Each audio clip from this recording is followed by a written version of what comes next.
BEd first year का teaching subject teaching of social studies करेंगे, जिसके अंदर स्टूडेंट हमने अपनी 3rd यूनिट स्टार्ट कर रखी है और 3rd यूनिट का आज हमारा लेक्चर नंबर है 19। तो लेक्चर नंबर 19 के अंदर स्टूडेंट हम अपना टॉपिक क्लियर करने जा रहे हैं कि सामाजिक अध्ययन प्रयोगशाला को सुसज्जित करना। मीन्स जो सामाजिक अध्ययन प्रयोगशाला है उसको हम उसकी डिजाइनिंग किस प्रकार से कर सकते हैं, और सामाजिक अध्ययन है जो उसके अंदर जो प्रयोगशाला है वो होना जरूरी है। एक पृथक मीन्स अलग जो कक्ष होने के इसके निम्नलिखित कौन कौन से कारण है, इसके उपकरण और श्रेणी की व्यवस्था, इन जो हमारे पॉइंट है इससे रिगार्डिंग हम इसके ऊपर क्या है अलग अलग डिस्कशन करेंगे। तो स्टूडेंट हम बात करते हैं पहले कि जो प्रयोगशाला है, जो ये लैब है सामाजिक अध्ययन विषय के अंदर। कोई ऐसा समय था स्टूडेंट जब क्या है सामाजिक अध्ययन विषय स्कूलों के अंदर पढ़ाया ही नहीं जाता था, कोई जानता ही नहीं था कि सामाजिक अध्ययन विषय है क्या चीज, क्योंकि जो सामाजिक अध्ययन विषय के अंदर जो भी इतिहास था, भूगोल था, नागरिक शास्त्र था, इनको क्या है अलग अलग करके पढ़ाया जाता था। इसके अंदर जो भी इसकी पंक्तियां थी, जहाँ भी पाठ्य विधि थी स्टूडेंट, वो एक अध्यापक के द्वारा बात जो विद्यार्थियों के द्वारा उन्हें पढ़ाया जाता था और अध्यापक के द्वारा उसे क्या है एक्सप्लेन किया जाता था। जब इसकी लैब की बात करें स्टूडेंट, लैब क्या है साइंस की लैब होती थी, आर्ट की लैब होती थी, लेकिन सामाजिक अध्ययन की लैब तो कहीं हमारे सुनने में आज तक आई ही नहीं। लेकिन जब हम बात करें कि स्टूडेंट विज्ञान की लैब हो सकती है, आर्ट की लैब हो सकती है, तो सामाजिक अध्ययन जो विषय है, सामाजिक अध्ययन जो सब्जेक्ट है, इसकी लैब क्यों नहीं हो सकती। इसके अंदर जो भी विद्यार्थी हैं सामाजिक अध्ययन विषय जिनके पास है, तो इसके ऊपर जो भी खोज है, नए नए तरीके हैं, इसके ऊपर कोई भी जो विद्यार्थी हैं क्यों नहीं विचार विमर्श कर सकते। इसके अंदर भी चार्ट हैं, ग्राफ हैं, ग्लोब हैं, एपेडाइस्कोप हो गया, इन चीजों के ऊपर जो स्लाइडिंग है, इनके ऊपर क्या ये भी सामाजिक अध्ययन विषय से संबंधित सामग्री है। तो स्टूडेंट जो अगर विज्ञान से संबंधित कोई भी लैब हो सकती है, प्रयोगशाला हो सकती है, तो सामाजिक अध्ययन जो विषय है, सब्जेक्ट है, उसकी लैब क्यों नहीं हो सकती, क्योंकि इससे संबंधित ये सारी सामग्री जो मैंने बताई है ये चीजें हैं।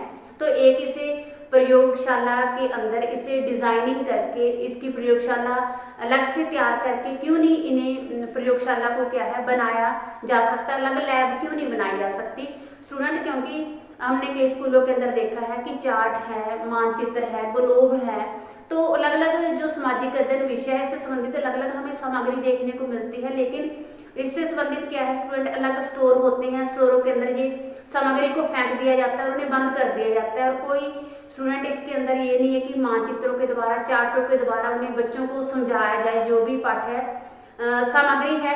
तो स्टूडेंट अगर बंद करके स्टोर के अंदर इन्हें फेंक दिया जाता है और वो सामग्री क्या है टूट फूट जाती है, उनकी कोई केयर नहीं हो सकती। तो अगर हम बात करें समाज की, जो समाज के अंदर, स्कूलों के अंदर, संस्थाओं के अंदर अगर विज्ञान की, आर्ट की लैब हो सकती है, तो सामाजिक अध्ययन जो विषय है इसकी लैब भी होनी चाहिए। जो स्टोरों के अंदर सामाजिक अध्ययन विषय से रिगार्डिंग जो सामग्री को फेंक दिया जाता है उसकी कोई केयर नहीं होती, वहीं पर वो क्या है गलती है, सड़ती हैं और टूट फूट जाती हैं।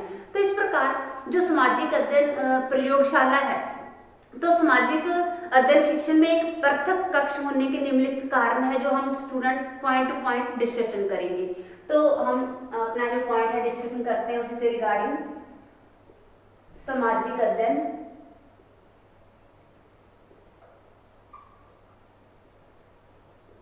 सामाजिक अध्ययन में एक पृथक कक्ष होने के क्या कारण है, इसे स्टूडेंट हम क्या है पॉइंट टू पॉइंट डिस्कशन करेंगे। इसके क्या कारण है या बेनिफिट हैं बच्चे की स्टडी के लिए, बच्चों के एक मान के चलो कि उन्हें जो शिक्षण है, शिक्षण एक अध्यापक अपने शिक्षण को किस प्रकार प्रभावशाली बना सकता है, किस प्रकार बच्चों को हर चीज अच्छे से समझा सकता है स्टडी से रिगार्डिंग। तो स्टूडेंट इसके अंदर मैं फर्स्ट पॉइंट बताती हूँ कि उपयुक्त वातावरण के लिए, उपयुक्त वातावरण के लिए वातावरण के लिए, क्योंकि स्टूडेंट अक्सर सुनने के अंदर आया है कि जो स्टडी है, स्टडी शिक्षा के लिए उपयुक्त वातावरण भी बहुत बड़ा प्रभाव छोड़ता है। एक कक्ष होता है जहाँ बच्चे पढ़ते हैं, लेकिन वो पढ़ना उनके लिए क्या है कि मजबूरी होता है। अगर वहीं अधिगम कुछ भी सिखाया जाता है बच्चे को, वहाँ बाहरी वातावरण के अंदर सिखाया जाए तो बच्चा क्या है हर चीज अच्छी तरह से सीखता है और अच्छी तरह से उन्हें अगेन करता है। चाहे कितने ही डेकोरेट कमरे हों, चाहे कितनी ही अच्छी सजावट दीवारों पर हो, वहां पर वो चीजें बच्चे के जो अधिगम है, जो किसी चीज को बच्चे ने अगेन करना है, प्राप्त करना, वो बच्चे के लिए इतना बेनिफिट नहीं है। अगर वही जो अधिगम है वो क्या है उपयुक्त वातावरण हो उसके लिए, तो उपयुक्त वातावरण भी जो सामाजिक अध्ययन विषय है उसके लिए एक कमरे की अपेक्षा एक अधिक डेकोरेट कमरे के मान लो आप इतना आकर्षण बनाते हैं, वहां पे बच्चों को जो अधिगम है और अधिगम देने की तुलना के अंदर अगर वहीं हम जो छात्रों का मन है, छात्रों का मन विषय के प्रति रुचि बढ़ने की अधिक संभावना रहती है। अगर हम वहीं जो ज्ञान है बच्चे को उपयुक्त वातावरण के अंदर बच्चों के लेवल के हिसाब से, बच्चों के इंटरेस्ट के हिसाब से हम देकर हम उन्हें अच्छे जगह पर देते हैं। सेकंड पॉइंट आता है स्टूडेंट की जो सामाजिक अध्ययन विषय है, विषय की अपनी ही सामग्री है, अध्यापक इधर उधर उठाए उसे फिर नहीं सकता। क्या है जो सामाजिक अध्ययन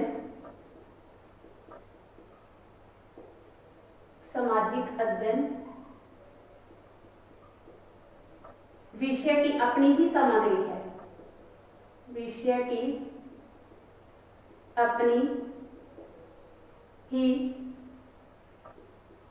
सामग्री है। हर टाइम जो क्या है अध्यापक उन्हें इधर उधर लिए नहीं घूम सकता। जो सामाजिक अध्ययन विषय है, सामाजिक अध्ययन विषय के अंदर स्टूडेंट चार्ट है, मानचित्र है, ग्लोब है, अलग अलग कई श्रव्य दृश्य सामग्री भी इसके अंदर होती है। तो अलग अलग ऐसी सामग्री है स्टूडेंट जिसके लिए पृथक जो एक कक्ष है, एक अलग से रूम होना बहुत जरूरी है। अगर इन सारी चीजों को अध्यापक इधर उधर नहीं घूम सकता लेकर, इससे क्या है टूटने फूटने का भी नुकसान रहता है, तोड़ फोड़ भी होती है, क्योंकि ये सारी चीजें क्या है बहुत महंगी होती हैं, इन्हें बार बार उपलब्ध करवाया जाना स्कूल के बस की बात नहीं है। तो स्टूडेंट एक क्या है अनेक प्रकार की सामग्री है जो अध्यापक बार बार इस प्रकार की सामग्री को इधर उधर लेकर जाना उनके लिए क्या है सुविधाजनक तो नहीं है। इसके अतिरिक्त इसका क्या है जो सामग्री है, सहायक सामग्री है, इसका टूटने फूटने का भी डर रहता है। तो जो सामाजिक अध्ययन विषय की अपनी सामग्री कौन कौन सी होगी, मैंने आपको बताया कि चार्ट हो गया, मानचित्र हो गए, ग्लोब हो गए, स्टूडेंट रेखा चित्र हो गया, पेडाइस्कोप हो गया। तो इस सामग्री के लिए काफी स्थान की आवश्यकता होती है जो हर संस्था के अंदर, स्कूल महाविद्यालय के अंदर होना बहुत ही जरूरी है। फिर पॉइंट आता है कि विषय के प्रति अभिमान बढ़ना, विषय के प्रति अभिमान बढ़ना, क्योंकि स्टूडेंट अगर सामाजिक अध्ययन विषय के अंदर अलग ही प्रयोगशाला लैब बनाई गई है तो जो बच्चे हैं, बच्चों के अंदर हमें अलग से अभिमान देखने को आएगा। तो छात्रों को अगर अलग कक्षा उन्हें दिया गया है, अलग रूम उन्हें दिया गई है, अलग लैब उन्हें दी गई है, तो बच्चों को क्या है अपने सब्जेक्ट के प्रति, अपने विषय के प्रति अभिमान बढ़ता है और जो छात्र है छात्र विषय का अधिक रुचि के साथ आनंद लेते हैं। फिर पॉइंट आता है स्टूडेंट के उचित प्रकार के जो दृष्टिकोण है, उचित प्रकार का दृष्टिकोण उत्पन्न करने के लिए उचित प्रकार का दृष्टिकोण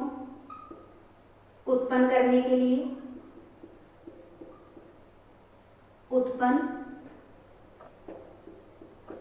करने के लिए क्योंकि स्टूडेंट अलग से अगर बच्चे के जो सब्जेक्ट है, सब्जेक्ट से रिगार्डिंग अलग से लैब होगी, प्रयोगशाला होगी, तो बच्चा का जो नजरिया है वो हमें अलग से ही देखने को मिलेगा।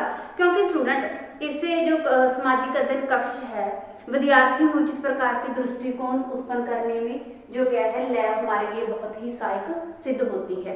अगला पॉइंट आता है स्टूडेंट की प्रत्येक विषय के लिए कक्ष, प्रत्येक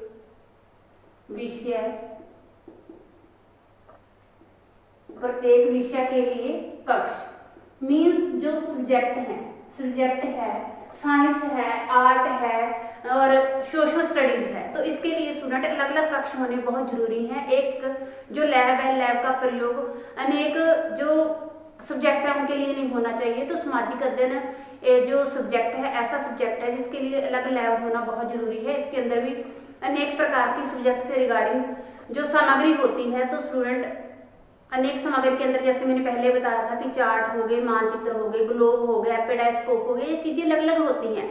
तो सामाजिक अध्ययन विषय के लिए जो अलग से लैब होना बहुत जरूरी है। सामाजिक अध्ययन विषय के अलावा जो भी सोशल स्टडी के अलावा स्टूडेंट बात आती है जो विज्ञान है, साइंस, आर्ट, इन चीजों के लिए अलग अलग लैब होना हर संस्था के अंदर, हर स्कूल के अंदर बहुत होना जरूरी है। फिर आता है विशेष प्रकार के इमेजों के लिए विशेष प्रकार के मेजों के लिए, क्योंकि स्टूडेंट जो सोशल स्टडीज की लैब है इसके अंदर ऐतिहासिक, भूगोलिक और राजनीतिक की व्याख्या करनी पड़ती है। तो इससे संबंधित हमारे पास अलग से इसी से रिगार्डिंग अलग अलग सामग्री होगी। जैसे मैंने बता दिया कि पुस्तकें हो गई, चार्ट हो गए, मानचित्र हो गए, ग्लोब हो गए। तो इन चीजों को रखने के लिए मेज होना भी बहुत जरूरी है, ताकि अलग अलग जो पुस्तकें हैं, पुस्तकों को हम रखते हैं वो कहाँ रखेंगे, टेबल पर ही रखेंगे। स्टूडेंट अगर बच्चों को कोई चार्ट का एग्जाम्पल देकर, चार्ट के थ्रू, ग्लोब के थ्रू बच्चों को कुछ भी क्लियर करवाना है, तो एक अध्यापक है वो अपने हाथ में लेकर उन चीजों को काफी टाइम तक नहीं खड़ा हो सकता, ना ही ये चीजें बच्चों के सामने क्या है शोभा देती हैं। तो हर जो विशेष कक्ष है, विशेष कक्ष है, चाहे कोई भी लैब है, कोई भी प्रयोगशाला है, तो उसके लिए मेजों का होना बहुत जरूरी है, ताकि उस पर रखकर हर चीज उस जो लैब से ही रिगार्डिंग बच्चों के सामने अच्छे से एक्सप्लेन की जा सके। 7th पॉइंट स्टूडेंट हमारा आता है कि शामपट कार्य बना रहता है।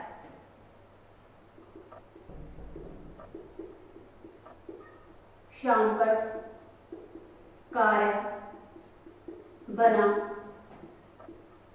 रहता है, क्योंकि स्टूडेंट अगर दूसरा शामपट है तो शामपट जो स्टूडेंट एक जो लैब है, लैब के अंदर शामपट होना भी बहुत जरूरी है, क्योंकि कोई भी टीचर क्या है अपने विषय से रिगार्डिंग बड़ी मेहनत के साथ कोई भी आर्ट बनाता है, उससे रिगार्डिंग कोई भी डायग्राम बनाता है, तो क्या है स्टूडेंट अगर इधर उधर बोर्ड का सहारा लेता है तो उसे एक टीचर के बाद दूसरा टीचर, या फॉर एग्जाम्पल बच्चे ही मान के चलो बच्चे उसे रफ कर देते हैं, तो ये चीजें व्यर्थ ना जाए, बार बार वही चीजें नहीं बनाई जा सकती, और टीचर को भी आप मान के चलो कि समय निकालना पड़ता है इन चीजों के लिए। अगर प्रत्येक जो लैब है, जो भी कोई प्रयोगशाला है, उसके अंदर शामपट होना बहुत जरूरी है, क्योंकि जो भी टीचर कोई भी डायग्राम बनाता है, कोई भी उसके अंदर आर्ट करता है अपने सब्जेक्ट से रिगार्डिंग, तो वो चीजें रफ ना हो, ना ही जो विद्यार्थी है, ना ही एक टीचर दूसरा टीचर आसानी से दूसरी लैब के अंदर जाए। तो जो शामपट है, शामपट होना ही बहुत जरूरी है, क्योंकि उसके अंदर जो भी चीजें बनाई है, चीजें क्या हम लॉन्ग टाइम तक वही चीजें ड्रॉ करें हमें मिलती हैं। अब बात करते हैं स्टूडेंट हम कि जो सामाजिक अध्ययन प्रयोगशाला है, प्रयोगशाला का रूप और उपकरण के बारे में हम बात करेंगे। सामाजिक अध्ययन, सामाजिक अध्ययन प्रयोगशाला के रूप और उपकरण। इसे जो स्टूडेंट हम क्या है पॉइंट टू पॉइंट डिफाइन करेंगे कि जो सामाजिक अध्ययन विषय है, जो सामाजिक अध्ययन विषय है उसके अंदर जो प्रयोगशाला है, प्रयोगशाला कक्ष अलग से होना चाहिए, और यह कम से कम इसके अंदर 60 से 80 विद्यार्थियों के बैठने की फैसिलिटी होनी चाहिए। ये 30 बाई 30 और 35 गुना 35 का बना होना चाहिए। तो स्टूडेंट इसके लिए अलग से सिंक भी होने चाहिए, हाथ जो वॉश है किसी भी चीज को बनाने के बाद हाथ साफ करने के लिए भी हर फैसिलिटी इसके अंदर होनी चाहिए, और विषय से संबंधित जो भी वहाँ पे कोई औजार भी होने चाहिए, और उससे जो सामग्री है उससे संबंधित वो चीजें भी इसके अंदर होनी बहुत जरूरी है। तो अब स्टूडेंट हम बात करते हैं कि जो इसके अंदर उपकरण है, उपकरण क्या है, हम पॉइंट टू पॉइंट डिस्कशन करेंगे स्टूडेंट। उपकरण कौन कौन से हैं और के अंदर भी होने बहुत जरूरी है। तो फर्स्ट इसके अंदर जो स्टूडेंट पॉइंट आता है वो आता है फर्नीचर। फर्स्ट आता है स्टूडेंट हमारा फर्नीचर।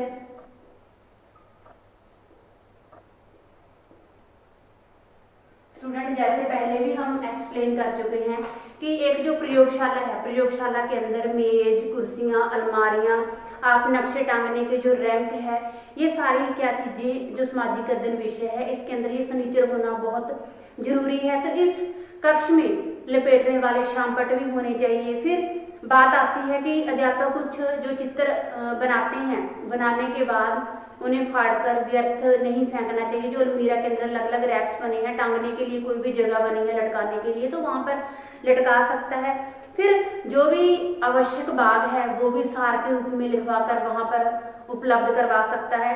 तो हम बात करेंगे कुछ इन सब कार्यों के अतिरिक्त जो शामपट है, शामपट भी उसके अंदर बनाए होने चाहिए, परमानेंट फिक्सअप होने चाहिए, ताकि कोई भी जो अध्यापक है उसके ऊपर कोई भी चीज ड्रॉ करता है, डायग्राम है, चाहे कोई भी पिक्चर ड्रॉ करता है, ताकि जो एक अध्यापक है दूसरा अध्यापक जब उसके अंदर आता है तो उसे रफ ना करे। तो इसके लिए जो अलग अलग आप मान के चलो कि इसके लिए जो इस प्रकार के फर्नीचर हैं, फर्नीचर की व्यवस्था भी पूरी तरह से होनी चाहिए। मान लो जो डालू डेस्क है, डालू डेस्क के स्थान पर समतल मेज विद्यार्थियों के लिए उपलब्ध होने बहुत जरूरी है फर्नीचर के अंदर स्टूडेंट।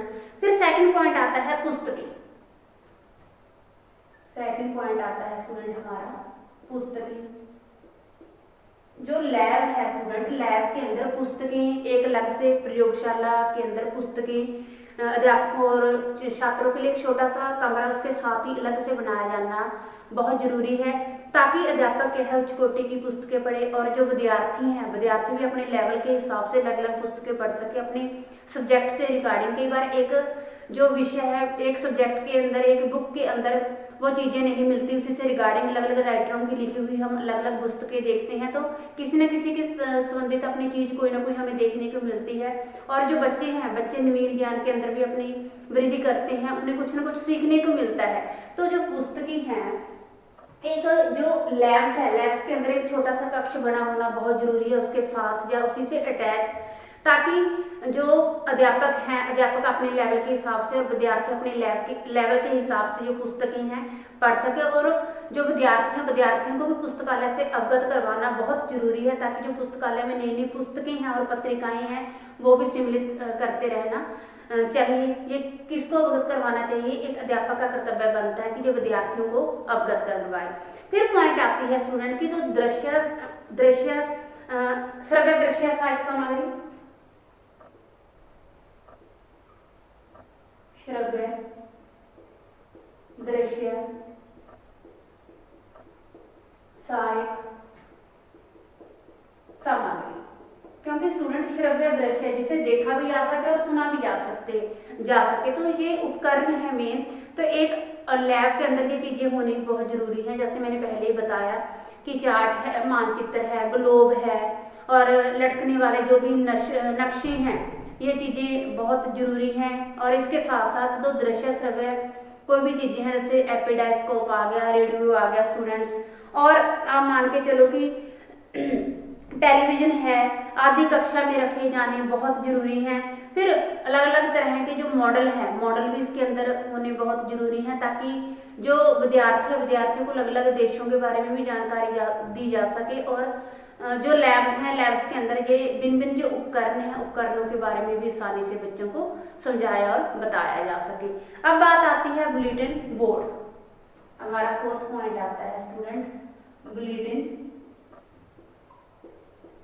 बोर्ड। एक लैब के अंदर स्टूडेंट बुलेटिन बोर्ड होना बहुत जरूरी है, क्योंकि बुलेटिन बोर्ड के अंदर हम कोई भी नई नई जानकारी है, सामाजिक संबंधित कोई भी घटनाएं हैं, सूची है, उन सूची लिखी होनी चाहिए। और बुलेटिन बोर्ड पर छात्रों की कृतियों का भली-भांति प्रदर्शन हर समय करते रहना चाहिए। अब आता है स्टूडेंट अगला पॉइंट जो हमारा है पर्दा। पर्दा कैसे?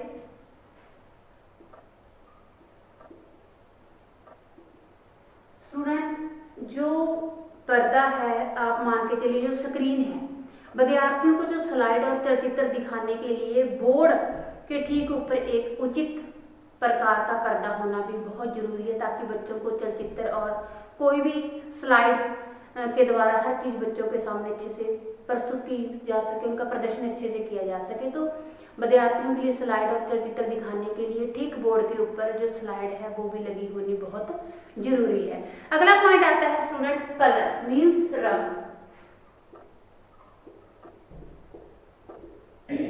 रंग, क्योंकि स्टूडेंट जो भी कक्षा कक्ष के अंदर प्रॉपर तरीके का रंग होना भी बहुत जरूरी है, क्योंकि हम बात करें रंग और थकान में गहरा संबंध है। तो स्टूडेंट यदि रंग हल्के नहीं है तो विद्यार्थियों में थकान शीघ्र उत्पन्न होगी। अगर रंग हल्के हैं तो बच्चे की आंखों को वो चुभेगा भी नहीं और उनके मन को भी आकर्षित करेगा। तो मेन अक्सर देखा गया है जो प्रयोगशालाएं हैं, प्रयोगशालाओं के अंदर हरे रंग का प्रयोग क्या है बहुत अधिक देखा है हमने, और होना भी चाहिए। हरे रंग का ही प्रयोग इसके अंदर होना चाहिए। अगला पॉइंट आता है स्टूडेंट अजायब घर। अजायब घर,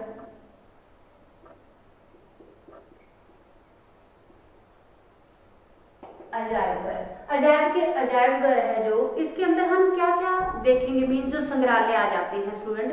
संग्रहालय के अंदर जो प्रयोगशाला के एक कोने के अंदर एक छोटा सा अजायब घर भी होना बहुत जरूरी है। उसके अंदर आप मान के चलो जो फसलों के बीज हैं, प्राचीन कोई भी चित्र हैं, कपड़े हैं, पत्थर हैं, इनके नमूने संभाल कर रखे जा सकते हैं, ताकि जब भी बच्चे जो भी अजायब घर के अंदर एंट्री करें, ताकि इन चीजों की तरफ ही बच्चों का ध्यान पड़े और बच्चों के मन को ये आकर्षित करने वाली चीजें होती है। तो अजायब घर भी होना एक बहुत ही जरूरी है। अब हम बात करते हैं कि स्टूडेंट जो श्रेणी कक्ष की व्यवस्था भी होनी चाहिए और उनके लिए किन बातों का ध्यान रखना चाहिए। श्रेणी कक्ष की व्यवस्था, स्टूडेंट जो श्रेणी कक्ष है, श्रेणी कक्ष भी होना बहुत जरूरी है। श्रेणी कक्ष से संबंधित कौन कौन सी जो बातें हैं हमें ध्यान रखनी चाहिए, इसके अंदर स्टूडेंट मैं आपको बताती हूँ कि जो प्रयोगशाला है, प्रयोगशाला का मेन मोटिव यही होना चाहिए कि इसके अंदर जो सामग्री है, सामग्री को इकट्ठा करना है, टाइम टू टाइम उसे जांचना भी चाहिए, और जांचने के बाद एक सामग्री दूसरे सामग्री को छुपाने वाली ना हो, वो अलग अलग हो, ताकि जो भी बच्चे, कोई भी टीचर बच्चों को दिखाने के लिए किसी प्रकार की सामग्री को लेकर आया है तो उन्हें स्टूडेंट वो क्या है छुपाए ना, बल्कि मन को छुए। तो स्टूडेंट एक सामग्री किसी दूसरे प्रदर्शन के अंदर रुकावट ना बने, ये भी मेन ध्यान होना चाहिए इसके अंदर। सेकंड पॉइंट जैसे स्टूडेंट आता है कि जो प्रयोगशाला की सफाई समय समय पर होनी बहुत जरूरी है। सफाई समय समय पर होनी चाहिए, ये बहुत जरूरी है।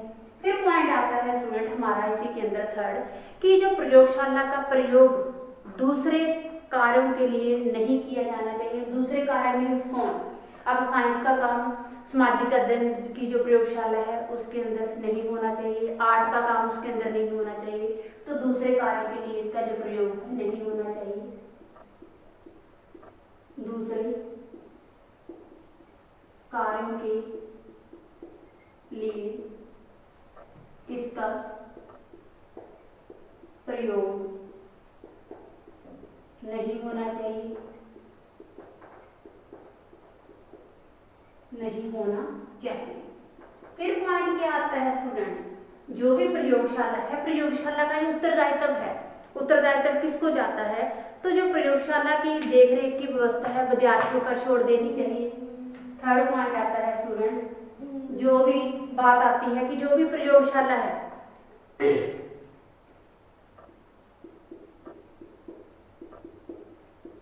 प्रयोगशाला का कार्य विद्यार्थियों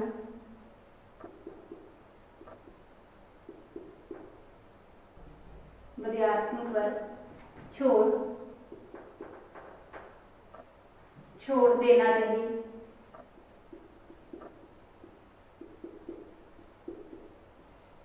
तो ये भी इसके अंदर एक मेन पॉइंट बनता है इसकी व्यवस्था करते समय, ये ध्यान देने योग्य बात है स्टूडेंट कि जो प्रयोगशाला है, प्रयोगशाला की व्यवस्था को उत्तरदायित्व विद्यार्थियों पर छोड़ देना चाहिए।